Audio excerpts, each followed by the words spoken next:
Thank you for joining me for this episode of the Wild Sonnets Out Loud. My name is Nicholas Korn, and I am the poet of the Wild Sonnets. I started this literary adventure in 2016, and now every week I select 2 poems from the 6 books in the series, and I read them here. The first poem for this reading comes from the 4th book of the Wild Sonnets.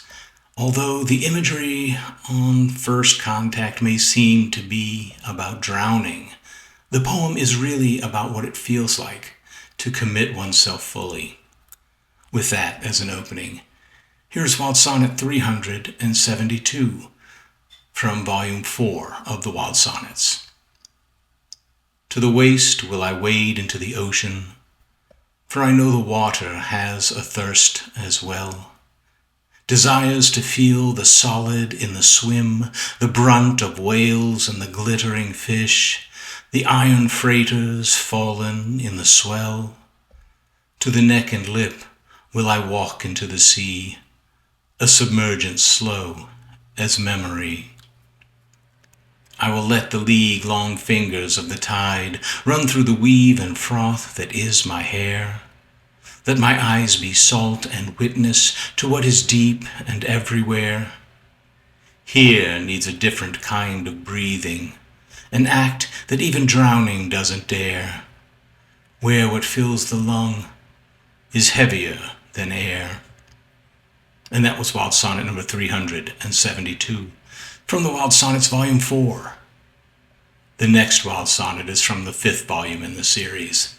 This is a poem that looks at how we so often identify ourselves with our problems, our injuries, our failings, and then compares it to our experience when we are in love.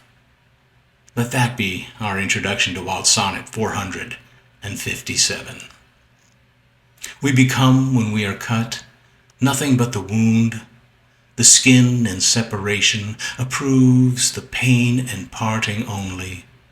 The body, being of matter so immediate, centers all its wayward senses there, gathers the mothering mind with her wild and childish thinkings to gaze and grieve over feelings which will be long to leave. We become, when we are loved, nothing but the one, an undoing into union and unison. The rash self will rub the itches equally of its singular desire, and its desire to be singled, to be only and alone, being made of brain and bone, a nature knotted into stone, that's seen as nothing as soon as it is known.